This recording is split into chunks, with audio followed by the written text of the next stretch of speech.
Thank you, Leslie.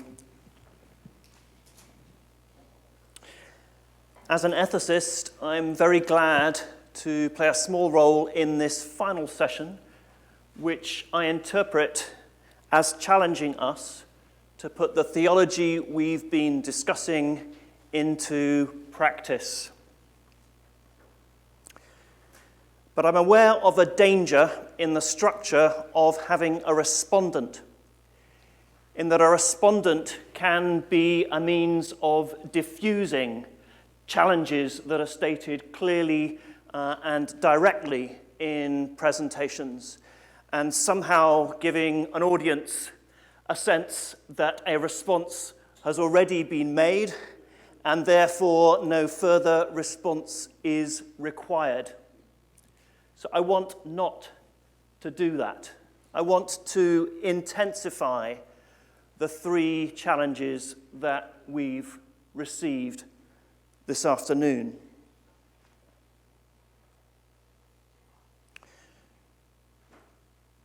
In reverse order,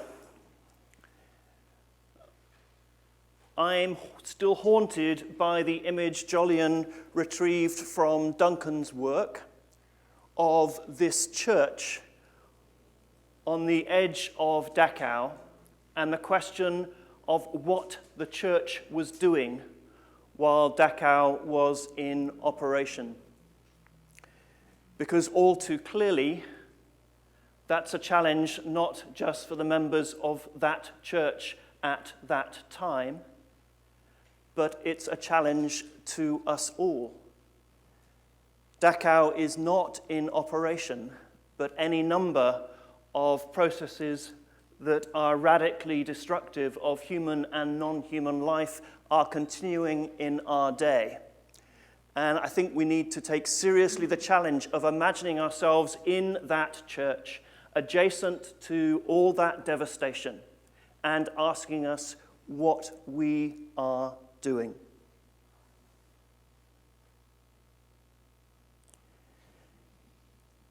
Harriet, through the stories that she told us, the moving and demanding stories of betrayal, of guilt, of inability to offer forgiveness, and of the power of God's grace to enter a situation. Harriet's challenge to us is, what do we need to die to in order to embody peace, in order to turn the theologizing that we're doing into a means of healing and forgiveness in the demanding situations that we will go out from this room back into as we leave.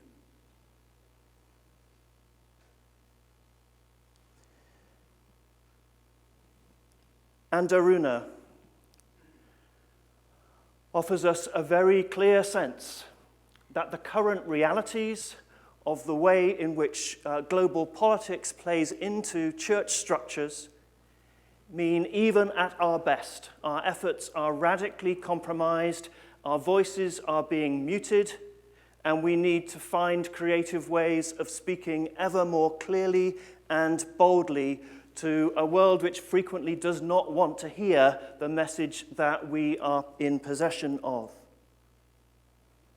And so her challenge to me and to you is how, as public theologians, we're going to enable the church to speak more strongly and more boldly and more clearly about justice and peace. And the story that you told us of how after this astonishing decade in challenging violence against women, it's now no longer possible to find the funding that will continue that vital work will stay with me.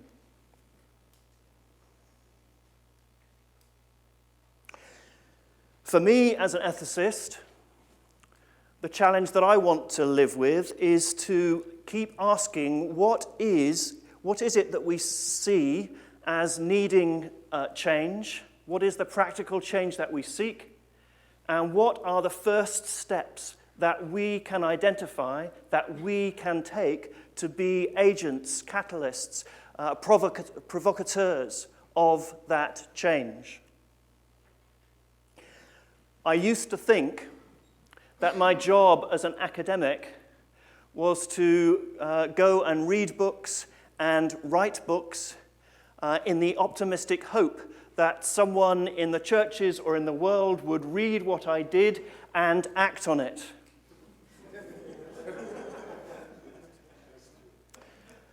Some time ago, I realized that was quite unlikely to happen.